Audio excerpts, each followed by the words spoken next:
দারাজ থেকে আজকে হিমোডিফিয়ার অর্ডার করছিলাম, সেটা টেস্টিং চলতেছে। আর হিমোডিফিয়ার সাথে কিছু স্যান্ড দরকার পড়ে, এটা হচ্ছে রোজ স্যান্ড। আমার কাছে প্রায় 5টা এরকম তরল স্যান্ডের কালেকশন আছে। তো এইটা গোলাপটা মোটামুটি ভালো। তো এটা পরীক্ষা করতে হলে প্রথমে আগে এইটার যে পাত্রের মধ্যে পানি নিতে হবে এবং একটা পঞ্জের মতো একটা ইয়ে দেওয়া থাকে, ওইটাকে ভিজায় রাখতে হবে ভালো করে। এই যে সাদা যেটা দেখতে পাচ্ছেন, এবং স্যান্ড দেওয়ার পরে একটু নাড়াই নিতে হবে। মানে মিশ্রণ ঘটাই নিতে হবে এটার মধ্যে, যাতে পুরা পানিতে ছড়াই যায়। এরপরে হচ্ছে কেবল দিয়ে এটার কানেকশনটা দিতে হবে। আর এটার উপরে একটা ক্যাপ থাকে, এই যে ক্যাপ, এবং এই ক্যাপটাকে ভালো করে পরিষ্কার করে ক্যাপের যে মূল পজিশন, টার্গেট পজিশন, এটা সেট করতে হবে।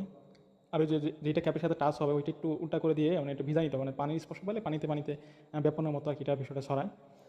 এটা 5 ভোল্টে চলে, এই কারণে আমি পাওয়ার ব্যাঙ্কের সাথে কানেকশন দিলাম। এবং এবং ওইটা এই অনেকক্ষণ মানে অনেক বিদ্যুৎ অনেক কম খায়, অল্প বিদ্যুতে দীর্ঘ সময় সার্ভিস দেয়। এইসব অনেক ভালো। আর বিশেষ করে শীতের সময় এটা অনেক ভালো কাজ করে, মানে রুমের আর্দ্রতা